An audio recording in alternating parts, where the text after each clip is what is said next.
Damo B and the Boyz podcast. Ooh, I almost messed up. Damo B and the Boyz podcast with your boy, Damo Beware, and my special, beloved, reoccurring guest, Dee the Toy Hunter. Yes, sir. What's your sir? What's happening? What is Undertaker? Yeah, Undertaker. And I figured, well, hold on. I figured we would talk about figures on this podcast, considering that you and Old Man Pops are going to Corinth Comic Con in Corinth, Mississippi. Yes. So I figured you guys gonna pick something up nice, and I guess following this podcast, you will Saturday and Sunday, Monday put up your videos for it. Well, this is my plan.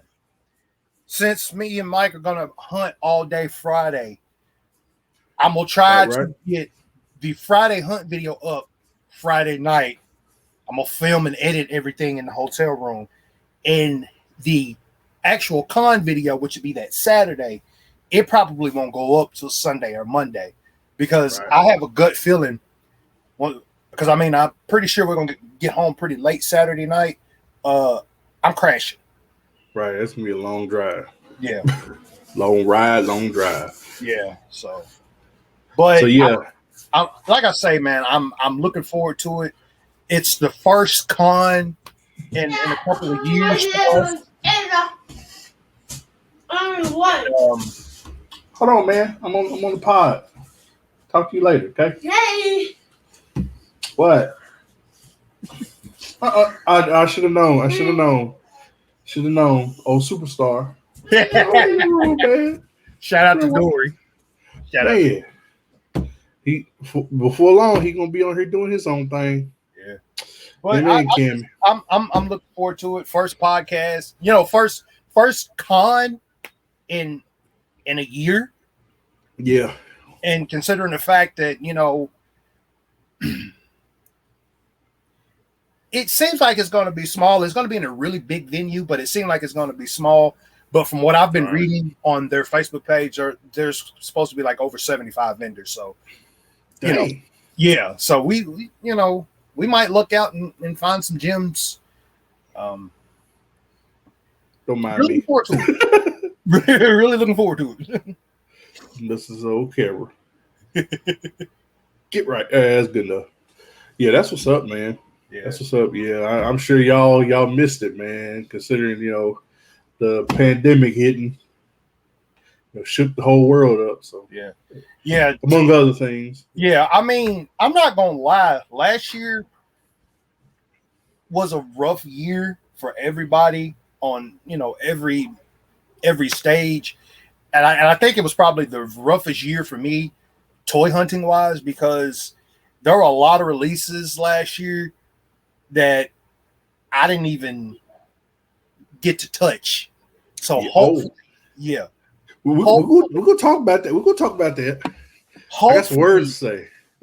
Hopefully, a lot of the stuff that I missed out on last year will be at the con and hopefully be at reasonable prices. Right. Yeah, that's one really good major thing, about going there is you got the opportunity to see stuff that a lot of the vendors have been grabbing up and putting in their stores and stuff to sell, because retail is nasty out there. Yeah, nasty. My thing is this. For a lot of people who don't know, I'm a native Floridian. I'm from Florida. The one thing that kills me about Florida is they find everything. Yeah. Tennessee and Kentucky, nothing. Yeah, we get like the leftovers. Well, no, like I'm starting to understand the restock system during this time now. It's like the West Coast usually gets their stock first, then the East Coast gets theirs. Right. And then the Midwest gets theirs. The Southeast and the Central states get theirs. So it's for us it's a waiting game. Right. I guess that makes sense. Yeah, because it's. I guess it depends on the routes and stuff and how it. Yeah, yeah. The past to deliver everything to the stores. It's us being small town hunters, man. Like it's a waiting game for us. So, but the good thing about our area is we have surrounding Walmarts. I mean, we have to go. Yeah, we got a lot of surrounding Walmarts and places like that. I mean, which we do have to travel a little bit. But the good thing is, like I say, a lot of stuff is starting to pop up in stores. If y'all haven't seen my last hunt, I will say this: I finally found. Matter of fact, I'll put it.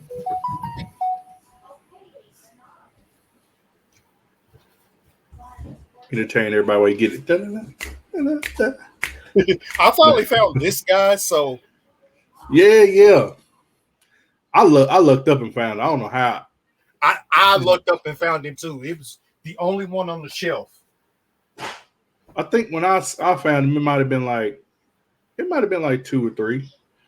I was lucky to find in Paducah. Because usually they don't have very many. Like the only other new one that I knew they had at their Walgreens was when that Iron Man came out.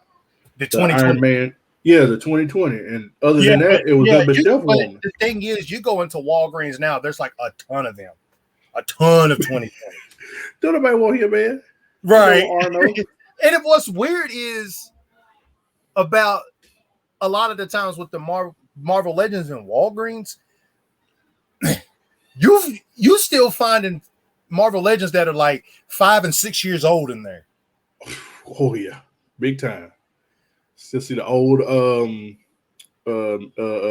what's her name? Invisible Woman. Yeah.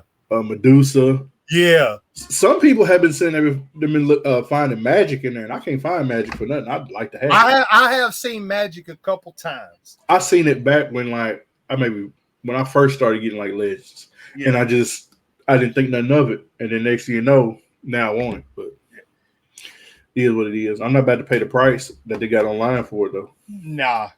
No sorry, Bob. I'll go through a connect or something before I do that. But, man. But yeah, before we really get into like the meat of the podcast, rest in power and peace to DMX, Black Rob, and you recently posted to me Shock G. Yes. Of Digital Underground, which that surprised me, man. We're losing a lot of hip hop people like like back to back. Yeah. And this is in a matter of like 3 weeks. Pardon, hip hop legends. I can't just say people. That'd be underrating them. It's legends. But because like the Black Rob and Shock G just kind of caught me off guard. Right. And especially Shock G, because I was just on Twitter and I seen where Biz Markie had posted this, and I'm like, you gotta be kidding me. Man, that's crazy. And I threw it up on my Facebook, and a lot of the people around our age are just like, are you kidding me? I'm like, yeah, man. Like it's nuts. And like I say, tonight I will be bumping a lot of digital underground tonight. Right. If I could get away with it on YouTube, I would use digital underground music in my hunt video tomorrow just to pay tribute, because if it weren't for Shock G, we wouldn't have Tupac. So right. Well, I mean, since you don't monetize, it might not bother you. I mean, bother your channel. Because I seen where Boog at the end of some of his videos, like when DMX passed, he put a clip, at the end of some of DMX music. I don't know the legal loopholes for it, but yeah, I might have to put a clip of Digital Underground in the hunt video tomorrow. I might just pay my own tribute to Shock G, but it was just unbelievable. And Digital Underground's music will always live on.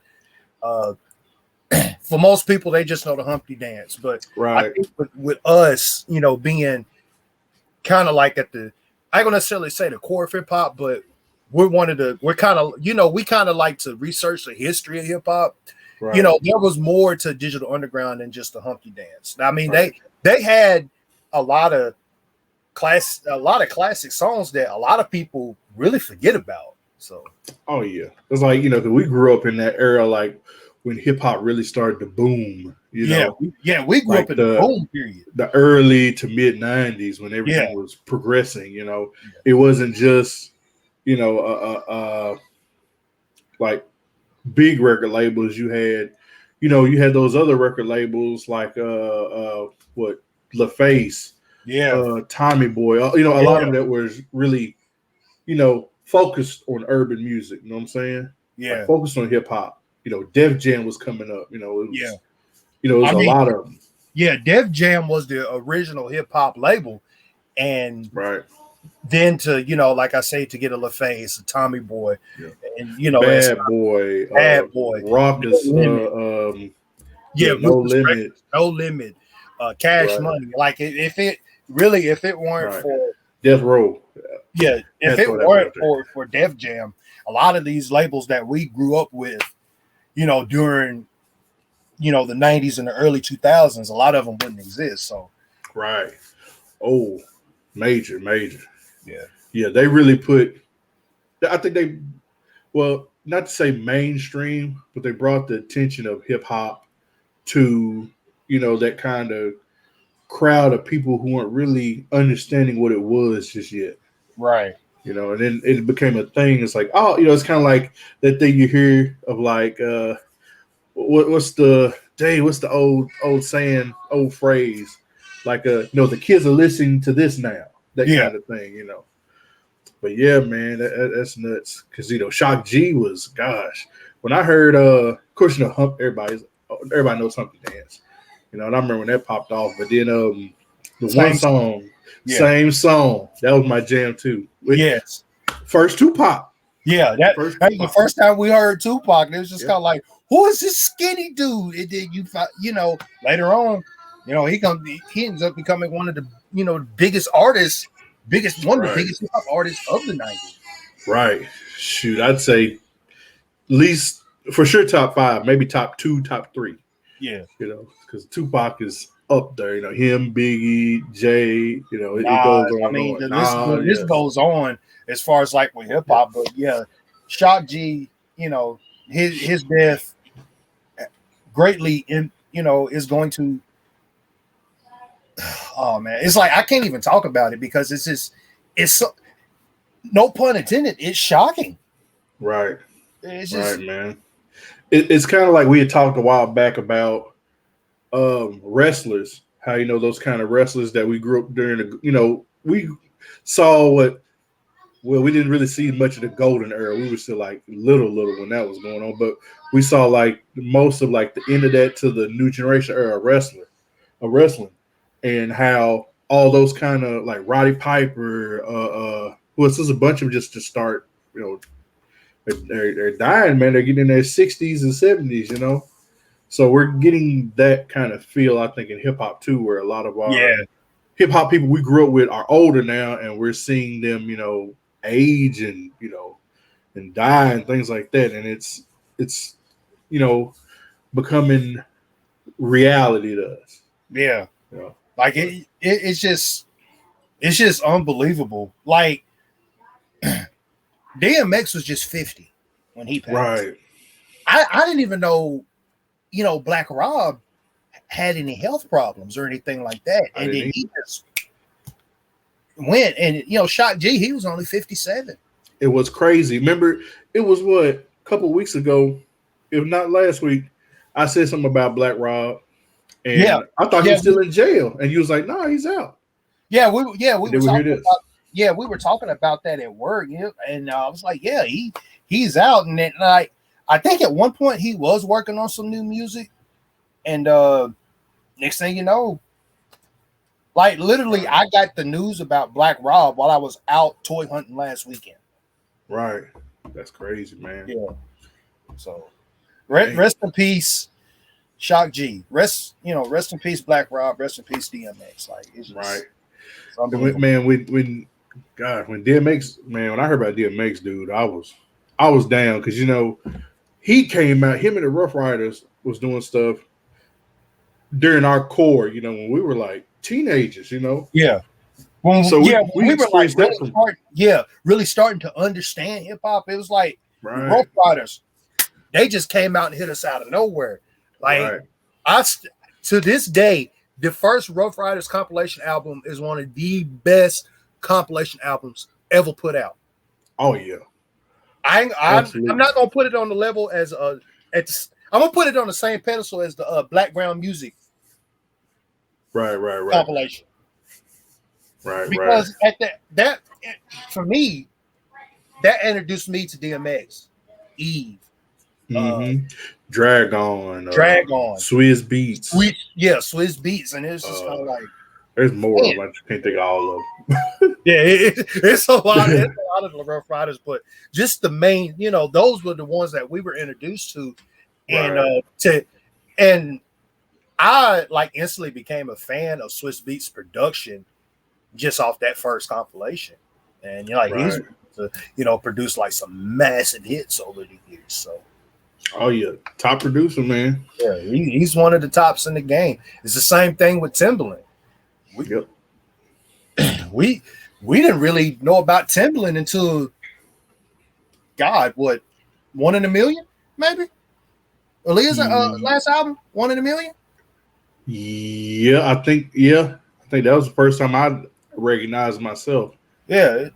So I would say I got the welcome to Timbaland Magoo Welcome to Our World after that, because I got that in like 99, 98. So, no, it was earlier than that, I think 97. Yeah, because 1 in a Million came out in like 96, 97. Yeah, it came out early. And you know, that was the first time we were ever introduced to that level of production just by him. Yeah.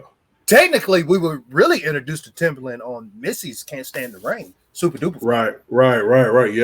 Yeah. Can't Stand the Rain. I forgot. Yeah, I think that was before that. But Timbaland, just unique production, Sweet's unique production, and DMX. Like, I ain't gonna lie, like when I first heard DMX's very first album, I wasn't feeling it, but it was just like something's there. And then that next album came out, it was just like, all right. What was the first one?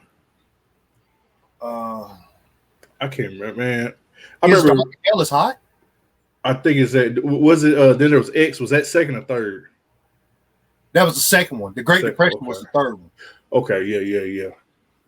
But yeah, man, DMX Dogs. Like I said on Twitter, Slippin' was one of my top favorite songs back then. Because just you know what I'm saying? Because you don't even really see that at all these days. We know back then to be that kind of in your face type rapper and to make a song that's so down to earth, that brought a whole new dynamic to the artist. Yeah. And I mean, you do see it a little bit these days with certain people, but it wasn't like people trying to be, no disrespect to the artist doing it, but trying to be kind of woke or trying to really put people on to a certain message. But it was just him talking about his upbringing and like I said, he's this aggressive rapper, but then he's like, let me dial this back and tell you about how I grew up, right? Was in my heart and stuff like that. So yeah, and like DMX, man, he had this unique way of storytelling, but at the end of the day, it's like once you hear that that unique perspective, it's just like, all right, he was spitting something. All right, cool. Right, his delivery, his ad libs, it was all unique. Yeah, DMX was definitely unique. Black Rob doesn't get the credit that he deserves. And let me tell you why. Because, him being under the Bad Boy, umbrella. Yeah. But I will say that Black Rob's Life Story album, which I got off of that, you can get 10 CDs for $1 deal. Mm-hmm. Let me get it right. Is it Columbia House? Columbia House. We all, man, come on. Come on. But If somebody's watching this joint right here in the as they say in the streams, if somebody's watching this on the stream or on the YouTube video, put an F in the chat for the Columbia House 10 CD gimmick or what do you want to call it? Scam. Yeah, 10 for $1.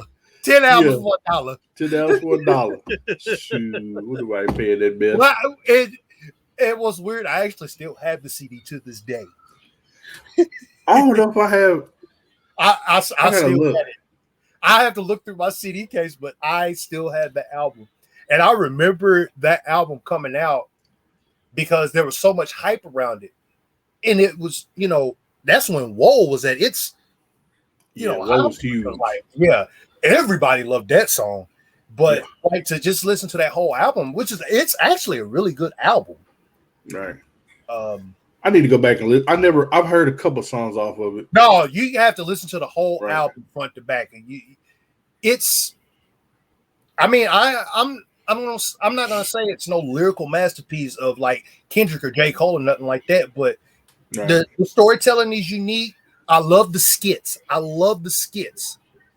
That's something that's missing from albums these days. Skits. We need some good skits in on hip hop albums, but. Yeah. Black Rob's life story is a really underrated album. If you are a hip hop fan, please go check that album out. And then Shock G with Digital Underground. Like I say, Shock, that they made timeless classic after classic after classic, and then. But it's always cool to go back and listen to those albums. Like I honestly want to go back and listen to Digital Underground's Sex Packets album. Right. Because I've never heard it all the way through. I've only heard like 2 or 3 songs. But I've never heard the whole album. So. I hadn't either. Yeah. Because, they were, how it was back in the day. It wasn't a lot of people really listen to the whole albums unless you was like really invested. But everybody heard the singles and stuff like that. Yeah. But yeah, I'm like you. There's a bunch of stuff I got to go back and dive into. Yeah. Even though we're supposed to be talking about figures, man, you know how it is, man. We all over the place. Yeah, but we're all over the place. But like 90s hip hop to me has had a huge impact on my life. Right. And a lot of the music today, which I listen to a lot of the newer stuff today. Minus the mumble rappers, but that's a different topic for a different podcast. Let me get my mic. I can't see it. I just go right to the mic. I saw the hot dogs back my neck. Yeah, 90s hip hop has had an impact on me, and I love the streaming services that we have now. So it's like you can go back and relive that stuff. Right. Nas' very first album. Like I knew it was dope, but like to like recently hear it all the way through again, it's just like, damn, this was such a time.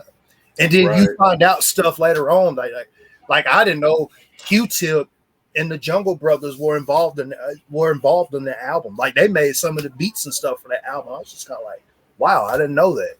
Jay-Z's very first album, Reasonable Doubt, which it for a long time didn't get the credit that it deserved, but it's one of those albums that you listen to again. It's just like, all right. And that's another thing, just to throw in another caveat or what do you want to call it.